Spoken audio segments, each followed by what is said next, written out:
Hello friends, welcome to Sendhan. இன்னைக்கு evening ஸ்நாக்ஸுக்கு capsicum வச்சு எக் பொடி மாஸ் தான் நாங்கள் ரெடி பண்ணிகிட்டு இருக்கிறோம். கேப்சிகம் வாங்கிட்டு வாங்கன்னு சொன்னேன். அதுக்கு ஒரு 10 கேப்சிகம் வாங்கிட்டு வந்துட்டாங்க.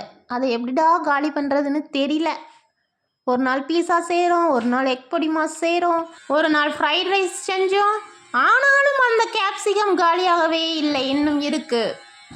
ஃப்ரெண்ட்ஸ், நேர்மறை எண்ணம் முன்னேற்றத்தை அளிக்கும், எதிர்மறை எண்ணம் தீமையே விளைவிக்கும். ஃப்ரெண்ட்ஸ், உங்கள் வீட்டுக்கு ரிலேட்டிவ்ஸ் வர்றது உங்களுக்கு பிடிக்குமா? எனக்கு ரொம்ப ரொம்ப ரொம்ப பிடிக்கும்.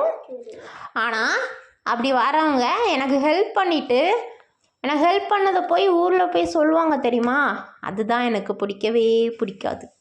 எங்கள் வீட்டுக்கு ரிலேட்டிவ்ஸ் வந்தாங்கன்னா எனக்கு விதவிதமாக சமைக்கிறது ரொம்ப பிடிக்கும். அவங்களுக்கான சாப்பாடு, குழம்பு, ஸ்வீட்ஸு, அதாவது ரொம்ப அப்படியே விருந்தோம்பலாம் நல்லா கவனிக்கணும் அப்படிங்கிறது எனக்கு ரொம்ப ரொம்ப ரொம்ப பிடிக்கும். ஃப்ரெண்ட்ஸ், கேப்சிகம் எக் பொடி மாஸ் ரெடி. நாங்கள் சாப்பிட போகிறோம். சரி, சப்ஸ்கிரைப் பண்ணிங்க ஃப்ரெண்ட்ஸ், லைக் பட்டனை ப்ரெஸ் பண்ணிங்க ஃப்ரெண்ட்ஸ். ஓகே, டாட்டா, பை.